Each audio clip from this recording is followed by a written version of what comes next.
Faly miarabantsika menakavy ry havako nahatratra ity andro ny Pentekosta ity, izay andro anankiray ankalazantsika an'Andriamanitra noho ny fanomezany fanahy masina ho amintsika menakavy. Aoka ry homantsika eo ampelantanantsika ny Apokalipsy toko faharoa amby roapolo, ny andininy fahafito ambin'ny folo sy ny tapany farany amin'ny andininy faharoapolo no iterantsika, ankalazantsika ary isaorantsika an'Andriamanitra. Aorianan'izay dia nilaharakira fa 100 ny andininy voalohany, ny fahatelo ary ny fahaefatra.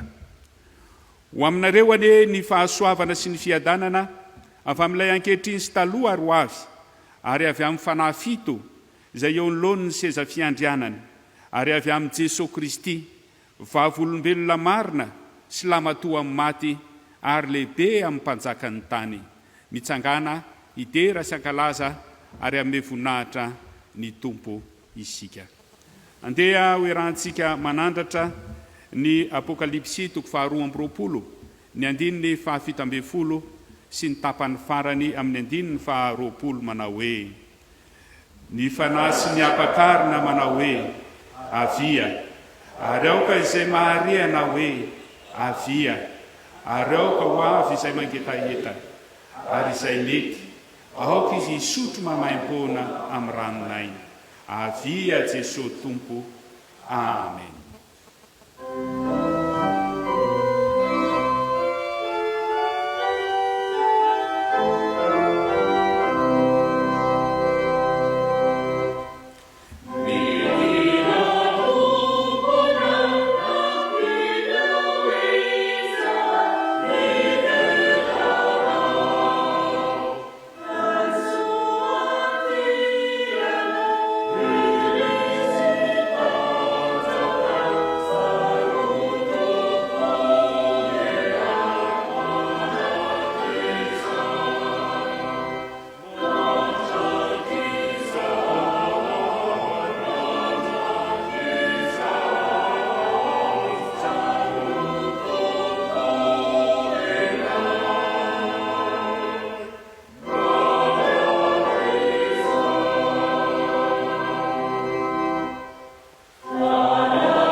Ivavakintsika ry havako.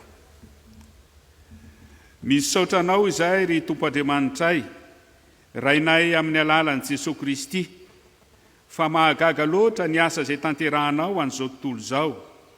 Sitrakao ny nanomezanao ny zanakao lahatokana dia Jesosy Kristy Tompo sy mpamonjy anay, nefa sitrakao ny nanome anay ny fanahy masina koa ankehitriny mba hidina eo aminay. Misaotra anao izahay satria tsapanay fa manome vahaolana mandrakariva ny amin'izay azahoanay mifandray marina aminao Andriamanitra ianao ary mijery anay araky ny habeny indra fonao. Ankehitriny ary Tompo, dia tsapanay ny asa mahagaga maro samihafa efa nitanterahanao tamin'ny alalan'ny fanahinao masina, ka nisiny ny fiangonana maro izay niorina, ary anisan'izany ny fiangonan'i Jesosy Kristy eto Madagasikara.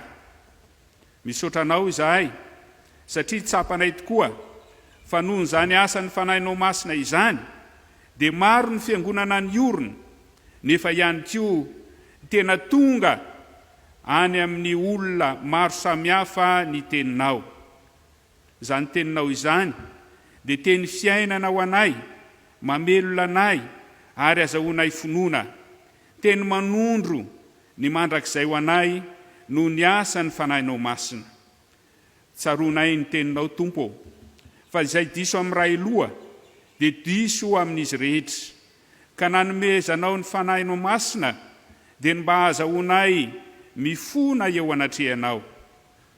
Tompo, indreto izahay mahatsiaro izay tsy mahamiendrika anay, fa noho ny asan'ny fanahinao masina dia indreto izahay afaka hifona, hibebaka eo anatrehanao noho ny tsy fahamendrehanay, satria ny fanahy no mamonjy anay amin'ny fahalemenay, fa na ny vavaka tokony ataonay aza dia tsy fantatray akory, fa ny fanahy no mifona ho anay amin'ny fitaraina na tsy azo tononona, ary noho izany asa ny fanahinao masina izany dia mangataka famelan-keloka sy famindram-po eo anatrehanao izahay Tompo. Ianao nefa nampanantena anay, fa omenao fo vaovao izahay, ary fanahy vaovao nataonao ao anatinay. Esoronao aminay ny fonofo, ny fovato, fa omenao fonofo izahay. Ry Tompo Andriamanitray eo, efa nampanantena anay ianao, fa ame anay ny fanahinaina, anafaka anay amin'ny lalan'ny fahotana.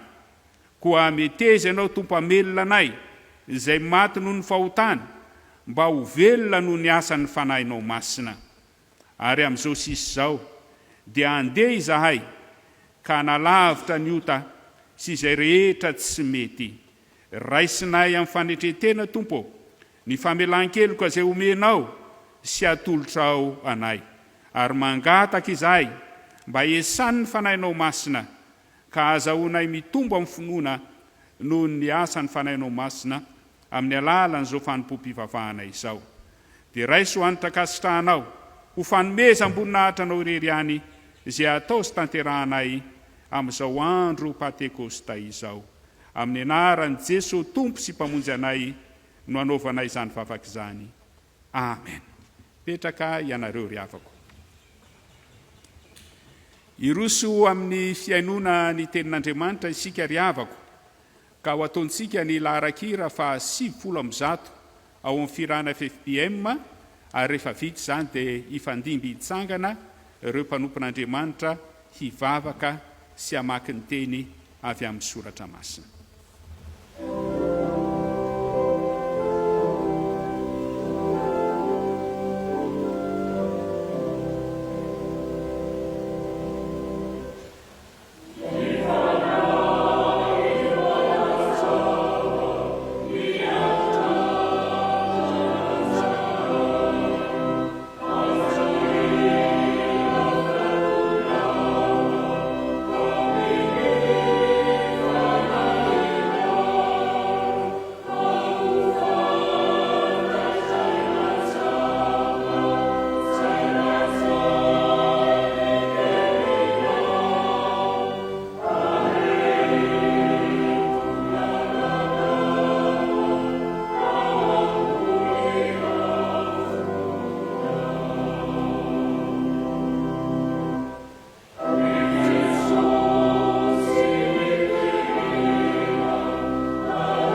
Ivavaka isika milohan'ny hamakiana ny soratra masina.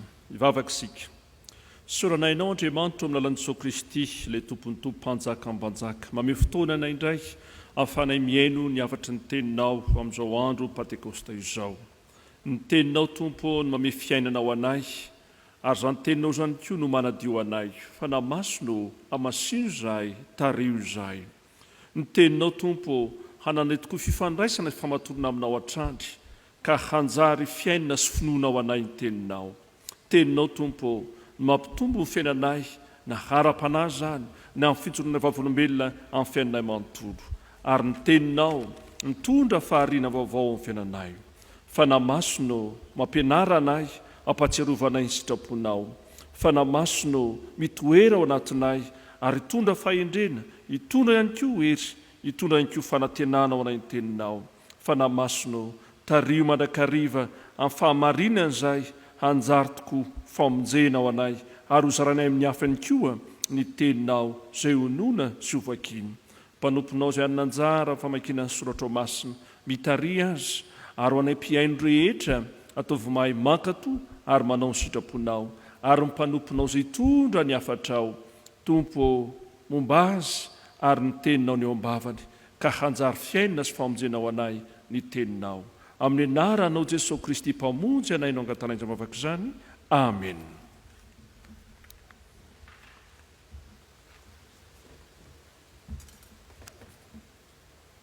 Amaky ny soratra masina sika riavana, anomboana izany dia izay voarakitra ao amin'ny nomeria. Nomeria 2:1, 5:1 hatramin'ny 5:5. Nomeria 2:1, vakiana manomboka eo amin'ny 5:5 ary ajanona eo amin'ny 5:5. Rehefa hita dia ho vakiana sy hoenoina amin'ny anaran'i Jesosy Tompo. Dia hoy Jehovah tamin'i Mosesy: manangona fitopolo-lahy amin'ny olon'i Israely ety amiko, dia izay fantatra olona amin'ny fireneny sy mpifehy azy, ary ento miaraka aminao ao amin'ny tranon'ilay fiaonana izy, dia hidinao ka hiteny aminao eo, ary izaho aka amin'ny fanahy izay ao aminao ka hametraka izany ao amin'ireo, ary hiara mitondra ity fireneny ity aminao ireo, fa tsy ianao irery intsony no hitondra azy.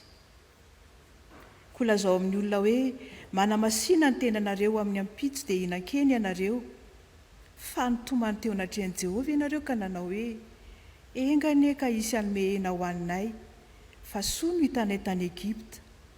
Dia omeny Jehovah eny ianareo ka hoaninareo, tsy indray andro no hinananareo, na indroandro, na adimina, na foloana, na 20 andro aza, fa hatramin'izay volana mipaka dia mandra-pivoaka ny vavoronareo ka harikoriko anareo, satria nilavinareo Jehovah izay eo aminareo. Ka hitomany eo anatrehana ianareo anao hoe: nahoana re no nivoaka avy tany Egypta izahay? Dia hoy Mosesy: ny olona izay toerako dia lehilahy enonetsy izay mahalilalana, ary hoy ianao: omeko eny izy mba ho an'ny mandritry ny 1 volana. Mondry amanosy omby va no vonoina ho azy avoky azy, sa ny hazan-drano rehetra ao amin'ny ranomasina no hangonina ho azy avoky azy? Dia hoy Jehovah tamin'i Mosesy: miafoy va ny tanan'i Jehovah? Ankehitriny dia ho hitanao na ho tanteraka aminao ny teniko na tsia. Dia nivoaka Mosesy ka nilaza ny tenin'i Jehovah tamin'ny olona, dia nanangona ny fitopolo-lahy tamin'ny olon'ny firenena izy ka nampitoetra azy manodidina ny tranon'ilay. Ary nidina teo amin'ny rahony Jehovah ka niteny taminy, dia nangalany ny fanazy atao Mosesy ka napetra ny tao amin'ny olona fitopolo-lahy. Ary raha mbola nitoetra tao aminy ny fanahy, dia naminany izy, nefa tsy nanao intsony.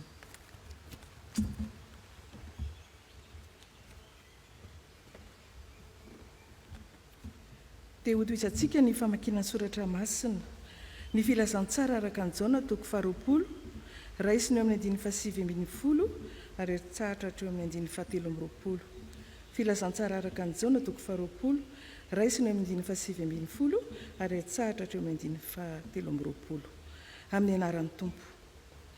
Ary rehefa arivan'ilay andro voalohany amin'ny herinandro, raha voarindrina ny varavarana izay niangona ny mpianatra noho ny fahatahoran'ny jiosy dia tonga Jesosy ka nitsangana teo afovoany dia nanao taminy hoe fiadanana ho anareo.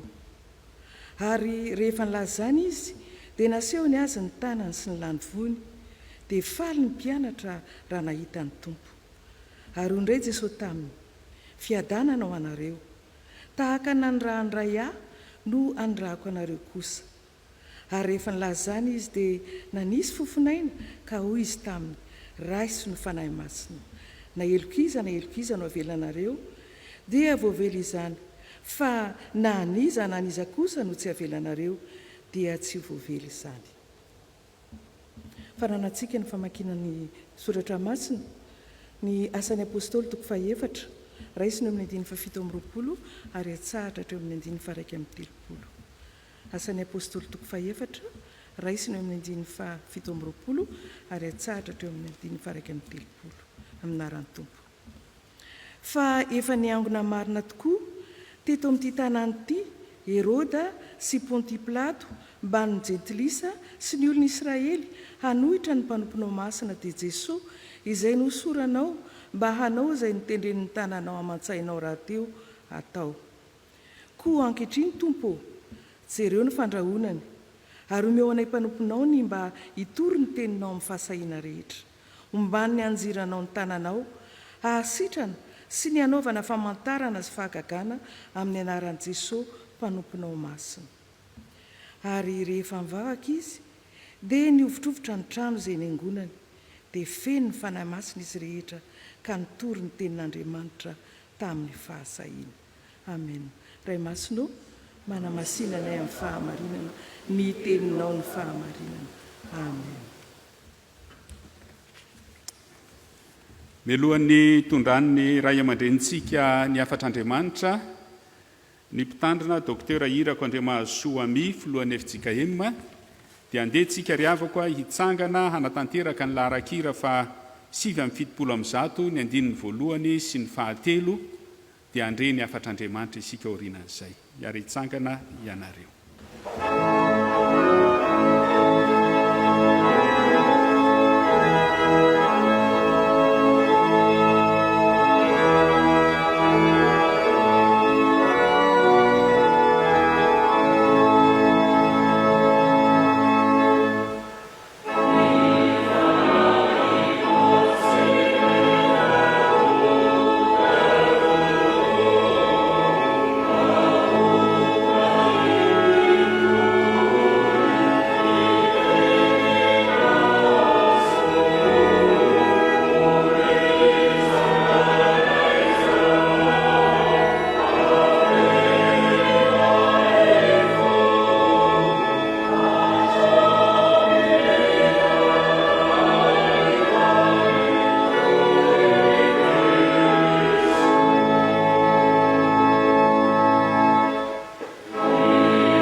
Anaran'i Jesosy Kristy ilay tompo sy mpamonjy antsika ravana malala no iarabana amin'ny fifaliana lehibe tokoa antsika rehetra miombona ity fampom-bavahana ity amin'izao andro firavoravona lehibe ny Pentekosta 2020 izao. Iarabana antsika no ny fitiavan'Andriamanitra mahagaga izay nanomezany ny fanahy masina ka nahaterahan'ny fiangonana kristianina. Ny boky ny asan'ny apôstôly ravana malala no mitantara amintsika izany tantara amin'ny Pentekosta voalohany izany. Ary ao amin'ny asan'ny apôstôly toko 4 no andraisantsika ny afatry ny tompo antsika ankehitriny. Ny asan'ny apôstôly toko 4 ka raisintsika manokana ny andininy fa iraika amin'ny telopolo. Mamela hanomboka an'izao afatra izao ho anareo ankizy tanora manokana izay miombona ity fampom-bavahana ity. Asan'ny apôstôly toko 4 andinina fa iraika amin'ny telopolo no iangatsika. ary zao ny voasoratra amin'izany asan'ny apôstôly toko fahefatra andininy faraka amin'ny telopolo zany amin'ny anaran'i Jesosy manao hoe ary rehefa nivavaka izy dia niovitrovotra ny trano izay niangonana dia feno ny fanahy masina izy rehetra ka nitory ny tenin'Andriamanitra tamin'ny fahasahiana. Ry tanora sy ankizy madinika izay miomba n'ity fampoavavahana ity any amin'ny tokantrano sy amin'ny toerana samihafa izay anarahanareo ity fampoavavahana ity, ny zavatra izay ambarany tenin'Andriamanitra amintsika dia zao: nisy fiangonana voalohany izay teraka, ary zany fiangonana voalohany izay teraka zany dia tena fiangonana feno hery mihitsy. Inona ny tsy ambara telo ny fahombiazana zany fiangonana voalohany zany? Ny valitena men'ny tenin'Andriamanitra rakizy dia tena tsotra mihitsy. Nisy zavatra telo tao dia tanitsanareo rakizy sy tanora rehetra zany zavatra telo zany. Ny voalohany a ny fiainam-bavaka miavaka, ny fiainam-bavaka miavaka. Jerenareo ny tanako a dia averinareo ny fiainam-bavaka miavaka. Ny faharoa ny fombany ny fanahy, ny faharoa ny fombany ny fanahy, ary ny fahatelo farany ny fitoriana ampasahiana, ny fitoriana ampasahiana. Izany ny tsy ambaratelo ny fiangonana voalohany. Ny fiangonana mbola mitohy mandraka ankehitriny, ary isika izay miaina zany fiangonana ankehitriny zany koa afaka miaina zany tsy ambaratelo zany. Ireo telo ireo rakizy: ny voalohany ny fiainam-bavaka miavaka, ny faharoa ny fombany fanahy, ary ny fahatelo ny fitoriana ampasahiana. Dia mba handeha amin'izany, izay mieritreritrareo izay moa mbola tanora, izay moa ankizy, tsia fa tena ao anatin'izao fahatandrana sy mahankizanareo indrindra no iantsoan'Andriamanitra anareo koa hiaina izany fahombiazany fiangonana voalohany izany. Adrany ry havana malala miaina ity Pentekosta 2024 ity no tian'Andriamanitra omenantsika. Ny isika koa amin'ny maha-kristiana, isika koa maha-mpianatra Kristy, mba tian'Andriamanitra hiaina zany tsy ambaratelo ny fahombiazany fiangonana voalohany zany. Ny zavatra anankiray voalohany hoe teo dia ny fiainam-bavaka miavaka. Jereo tsara fa ambarany soratra masina moa ary rehefa mivavaka izy, ny vavaka ny fiangonana, ity vavaka natao ity dia vavaka manokana, satria avy ny sambory ny Petera sy Jona dia tany izy nanaovana fanadihadiana sy ny rahonana be. Rehefa afaka avy tany izy dia nanao tatitra tamin'ny mpianany. Rehefa nandreny tatitra ny mpianany, ny nataon'izy ireo mivavaka, satria zany moa ny fiainan'ny fiangonana voalohany. Tena fiangonana tia mivavaka, tena fiangonana liana amin'ny vavaka, tena fiangonana mazoto mivavaka, tena fiangonana tamana amin'ny vavaka. Ny fiangonana voalohany ry havana malala, rehefa mamaky tsika ny asan'ny apôstôly toko voalohany andininy 2 dia rehefa lasa niakatra Jesosy, ny nataon'izy ireo tsy niaka akory fa niombona dia nikamba toerana nanina ny vavaka. Ny perikôpa vaovakitsika tamin'ny andro ny akarana mamarina ny filazantsara araka ny Lioka toko 7 andininy 7 dia lasa miverina tamin'ny fifaliana izy ireo nakaiza nakeo amin'ny kianjan'ny tempolo isanandro ny teran'Andriamanitra. Fiangonana tia mivavaka ny fiangonana voalohany ry havana malala. Adrany ny anankiray amin'ny tsy ambaratelo ny fahombiazany fiangonana voalohany, tena fiangonana tia vavaka mihitsy. Mamela hitodika manokana amintsika vahoaka kristiana Fjkm, manerana ny nosy sy manerana ny tany, miombo nyity fampoavavahana ity. Ny Fjkm ry havana malala tato anatin'ny taona vitsivitsy zao dia nanao fanapahan-kevitra sarobidy miainga amin'izany fahamarinan'ny tenin'Andriamanitra manao hoe raha nanana fampoavavahana tsika mialohan'ny herinandro masina hatramin'izay ka isanandro mialohan'ny Pasika nisy fampoavavahana teo amin'ny fiangonana, dia hoy ny fiangonana manao hoe maninona tsika tsy mianatra ny fiangonana voalohany, ireo mpianatry ny Tompo izay nivavaka isanandro koa teo mpiandrasana ny Pentekosta voalohany. Dia nanjarina sintsika ny atao hoe herinandro ny fanahy masina. Mamelanao antsoavo itondray efa Pentekosta moandroany miainanao herinandro ny fanahy masina sa tsy teo amin'ny fiangonana isanareo, tsy fantatro. Fa raha nanao ianareo dia araba soa araba tsara, raha tsy nanao nareo tamin'ity manaova amin'ny herintaona. Raha ohatra ianao na afaka nanatrika teo amin'ny fiangonana isanareo, araba soa araba tsara. Raha tsy nanatrika ianao nefa nisy teo amin'ny fiangonana misy mba manatria amin'izay amin'ny manaraka. Fa ny tsy ambaratelo ny fiangonana voalohany dia ny fiainam-bavaka matanjaka. Nanomboka tamin'ny janoary tamin'ity taona ity, ny Fjkm dia namoaka trakotra kely anankiray antsoina hoe trakotra fiombonam-bavaka Fjkm isanandro amin'ny 7 alina. Antsoina ny kristiana Fjkm rehetra isaky ny amin'ny 7 alina, pihina ny televiziona, vonoina ny radio, mifamory ny mpianakavy, amin'ny valo andao hiara-mivavaka. Dia mba hiara-mivavaka ny vahoaka kristiana rehetra. Mety nahazo an'ilay trakotra ianareo, mety tsy nahazo an'ilay trakotra, tsy maninona izany fa mifanatony ireo mianakavy dia mivavaha. Zay vavaka atoanareo ao, mivavaka ho an'ny fianakaviana nareo, mivavaka ho an'ny asanareo sy ny fahasalamana nareo, mivavaka ho an'ny fiangonana sy ny fitandremana misy anareo nareo, mivavaka ho an'ny sonadapartana nareo, mivavaka ho ny foibe nareo, mivavaha ianareo isaky ny amin'ny 7 alina. Fatafy ny vahoaka kristiana Fjkm havanareo rehetra mivavaka eo miona amin'ny tompo manokana amin'izany fotoana zany ary zany fanolokolona amin'ny fiainam-bavaka zany no tsy ambaratelo amin'ny fahombiazan'ny fiangonana voalohany mbola ho tsy ambaratelo amin'ny fahombiazantsika koa amin'ny mahafiangonana kehitriny zay ny voalohany fa ny zavatra faharoa avana malala dia zao tsy ny vavaka ihany fa ninona koa ny fomban'ny fanahy zao ny toen'ilay teny ary rehefa mivavaka izy dia miovitrovotra ny trano zay ny angonana dia naninona feno ny fanahy masina izy rehetra feno ny fanahy masina izy rehetra ary io fahafenon'ny fanahy masina io no tsy ambaratelo ny fiangonana ny fiangonana dia teraka noho ny asan'ny fanahy masina zany no ambarany asan'ny apôstôly toko faharoa fa ny fiangonana koa dia mandeha sy manohy ny asa fijoroana vavolombelona no koa izy amin'ny fahafenon'ny fanahy masina zany araky ny teny fikasana zay nambaran'i Jesosy raha teo raha hiakatra ho any an-danitra izy ahoana hoy Jesosy asan'ny apôstôly toko voalohany andininy fahavalo zany lazainy mpiandro katekômena fahiny manao hoe asa ray sy valo tena aingana mihitsy zany hoy Jesosy manao hoe azo hery ianareo amin'ny elatsamy fanahy masina aminareo ary vavolombeloko ao Jerosalema sy eran'ny Jodia Samaria hatraiza hatrany amin'ny farany tany ny hery ny fiangonana dia amin'ny fahafianon'ny fanahy masina ary zany koa no entsonantsika ravana marary azo atao miaina izany fahafianon'ny fanahy masina zany mandrakarivo ka ny fomban'ny fanahy masina no hery ny fiangonana hijoroana eto andrivony zao tontolo izao tsy ny fahaizany akory tsy ny fahalalany akory tsy ny traikefany akory tia tantara eto amin'ny asan'ny apôstôly toko fahaefatra ty mantsy tokony vakina manomboka any amin'ny toko fahatelo an'ny fiandohana izy io fa rehefa nijoro ange Petera sy Jona gaga ny lohampisorona sy mpanora-dalàna ny mampiransiana driona ary voalaza mazava ao tantarain'lio koa manao hoe ary rehefa fantany fa tsy mba olona nampianarina izy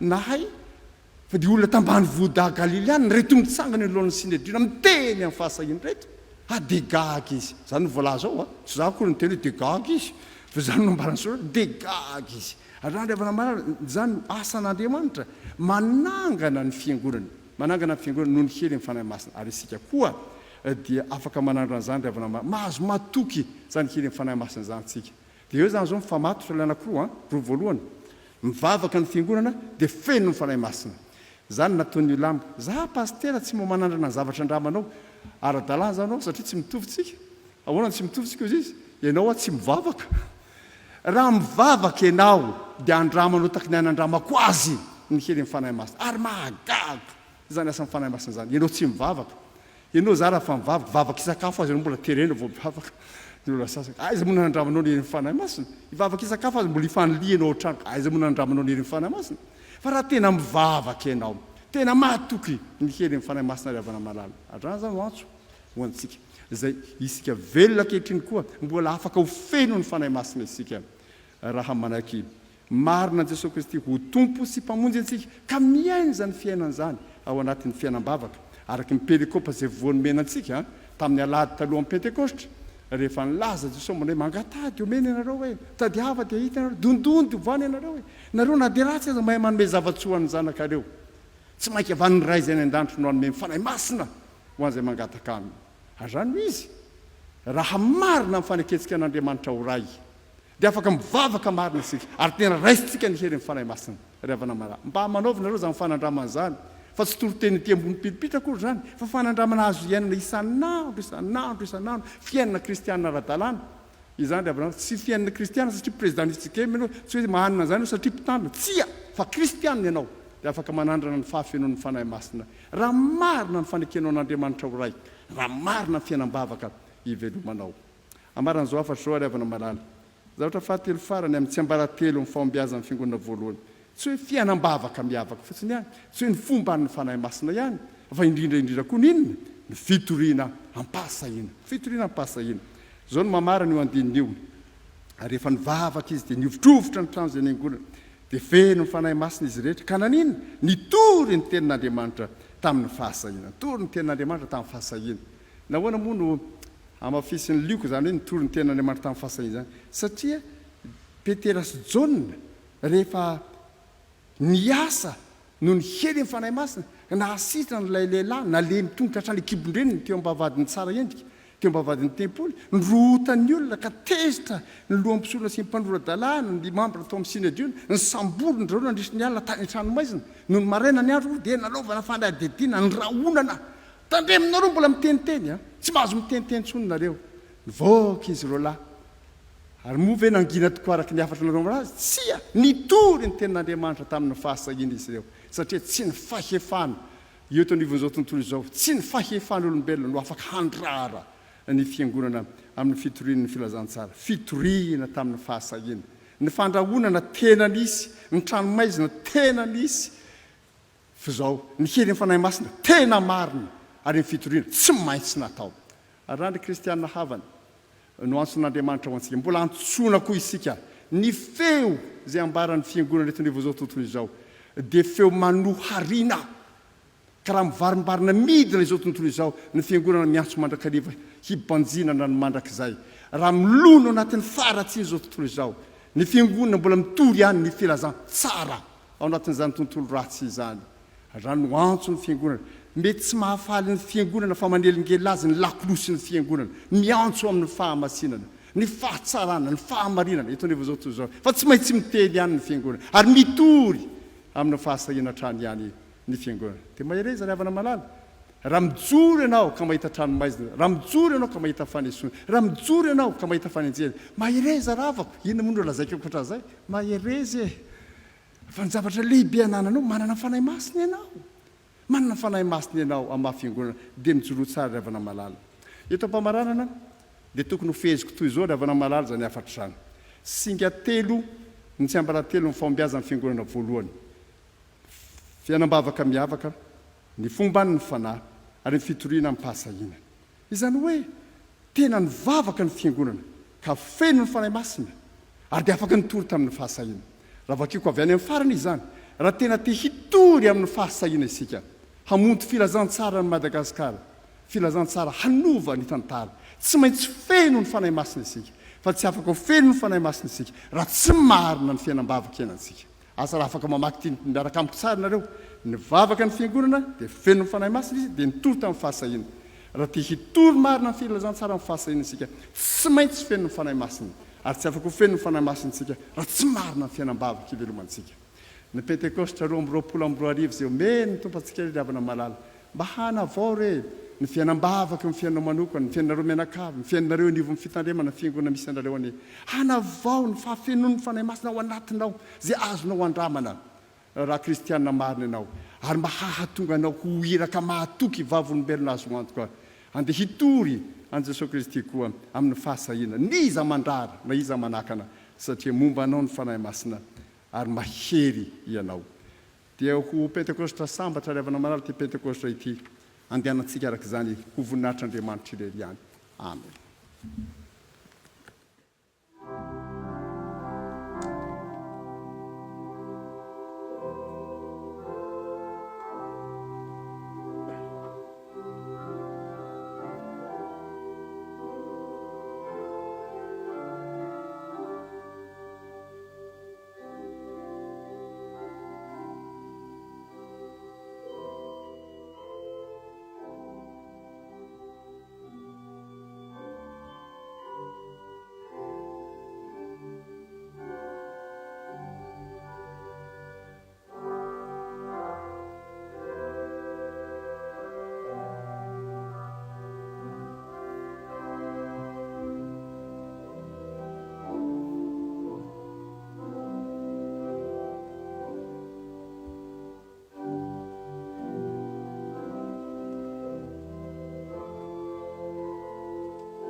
Ivavakitsika tompoko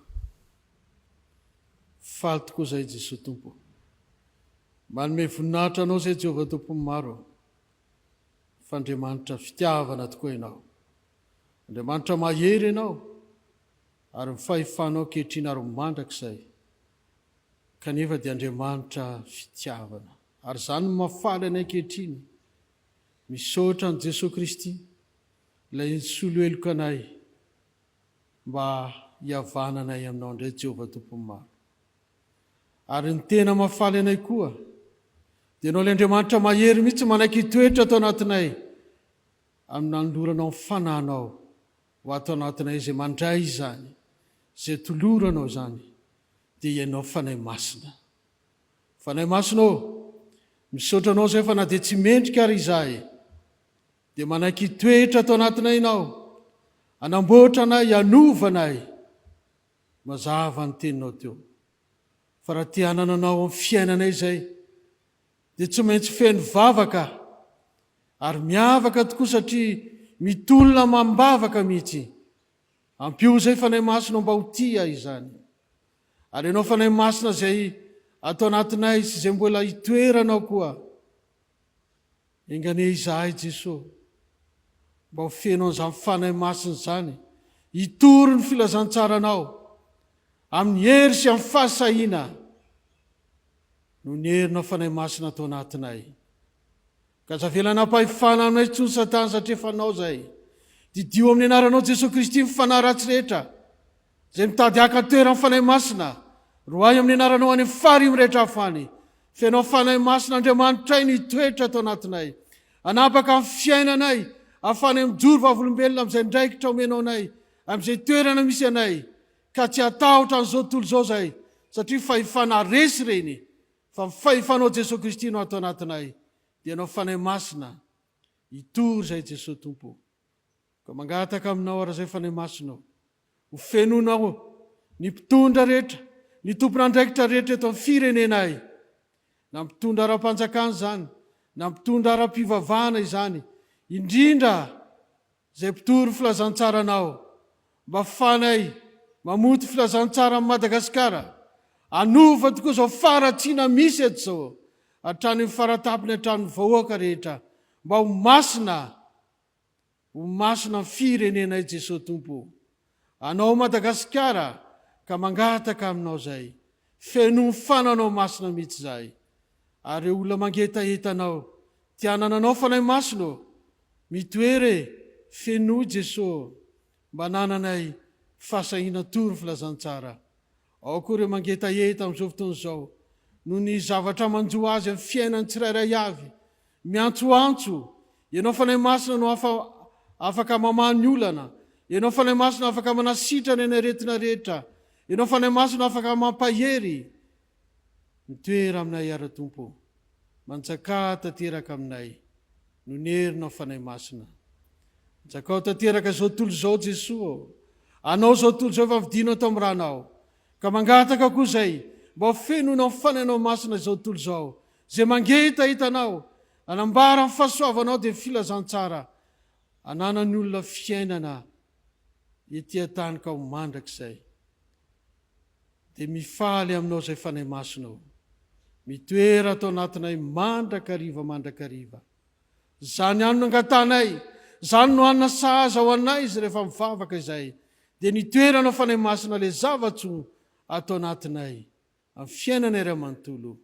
Menaranao Jesosy Kristy, le tompony fanahy masina, le fanahy mahery, le nangataka zany tamin'iray, hitoetra atao anatinay, nanaovanay izany vavaka izany. Ary ombonanay Jesosy, le vavaka nampianarinao manao hoe, rainay izay ny an-danitra, ao asiny ny anaranao, mitonga ny fanjakanao, atao any ny sitraponao, hitiantany ny pako ny andao. Eo any miala sazy ao anay, ary mamelany ny tany, tahaka ny mialanay izay mentoka aminay. Raza mitonga ny amin'ny fakapana, fa manafary amin'ny ratsy, anao ny fanjakana sy ny hery, ary ny voninahitra mangakizay. Amen.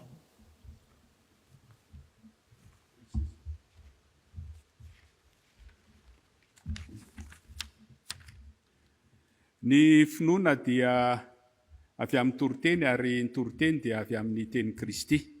Koa mitsangana ry havako hanambarany finoantsika isika, izay avy nandre ny afatr'Andriamanitra teo. Iara hitsangana ianareo, ka ny fanekem-pinoana apôstôlika no iarahantsika manatanteraka izao, manao hoe: mino an'Andriamanitra iray tsy tompanao ny lanitra sy ny tany aho, ary mino a Jesosy Kristy zanany lahy tompanatolontsika, izay nitorotoronana tamin'ny fanahy masina, nateraka Maria Virjiny, nanjaka manapaka Ponto Pilato, nombona tamin'ny azo fijaliana, maty ka naleva, nidina tany amin'ny fiainantsika, nitsangana tamin'ny maty tamin'ny andro fahatelo, niakatra ho any an-danitra, nipetraka eo ankavanan'Andriamanitra iray tsy tompo, avy any le dimy tsara ny velona sy ny maty ino panahy masina fiangonana masina maniran'izao tontolo izao ny fiangonana ny olona masina ny famelan-teny fitsanganany tena maty ary ny fiainana mandrakizay.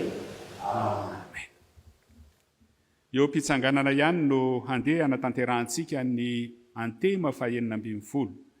Antema fahaenina ambin'ny folo, aorianan'izay dia horaisitsika ny tsodrano izay atolotra ny tompo antsika amin'ny alalan'ny ray aman-dreny filohan'ny Fjkm.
raiso amin'ny finoana ho anao zao tsodrano atolotra amin'ny anaran'ny tompo izao ka andriamanitry ny fiadanana ny emy hahamasina anareo samy ho tanteraka ka aoka harovana avokoa ny fanahinareo sy ny ainareo ary ny tenanareo ho tanteraka ka tsy hanantsiny amin'ny fiaviany Jesosy Kristy tompontsika mahatoky izay miantso anareo, sady izy ihany no hanefa izany.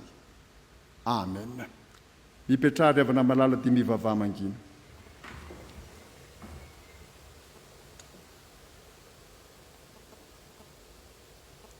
Dia ho n'Andriamanitra irery mivoninahitra amin'ny anaran'ny Ray sy ny Zanaka ary ny Fanahy Masina. Amen.